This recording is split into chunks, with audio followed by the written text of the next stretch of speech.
दिल्ली विधानसभा निवडणुकीचा प्रचार आता रंगतदार होऊ लागलाय। इथे आप, भाजप आणि काँग्रेस यांच्यात तिहेरी लढत होत असून सर्वच पक्षांनी आपले स्टार प्रचारक मैदानात उतरवले आहेत। भाजपा नेते अमित शहा यांनी आज दिल्लीत वजीरपूर इथं घेतलेल्या सभेत आपवर जोरदार टीका केली। आपच्या नेत्यांनी दिल्लीकरांना आयुष्मान भारत योजनेपासून वंचित ठेवलं आहे असा आरोप त्यांनी केला। शिक्षणापेक्षा मद्य धोरणाला महत्त्व देणाऱ्या सरकारनं दिल्लीची दुर्दशा केली असं ते म्हणाले। राजनाथ सिंह यांनी सदर बाजार तर जे.पी. नड्डा यांनी शहादरा इथं प्रचार सभा घेतल्या। मुख्यमंत्री देवेंद्र फडणवीसही कालपासून 3 दिवस दिल्ली निवडणूक प्रचारात सहभागी झाले आहेत।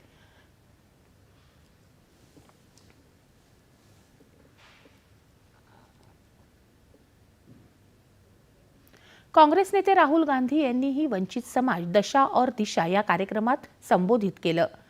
काँग्रेस कायमच वंचितांच्या बाजूने उभी आहे असं ते म्हणाले। आपचे संयोजक अरविंद केजरीवाल यांनीही मतदारांशी संवाद साधला।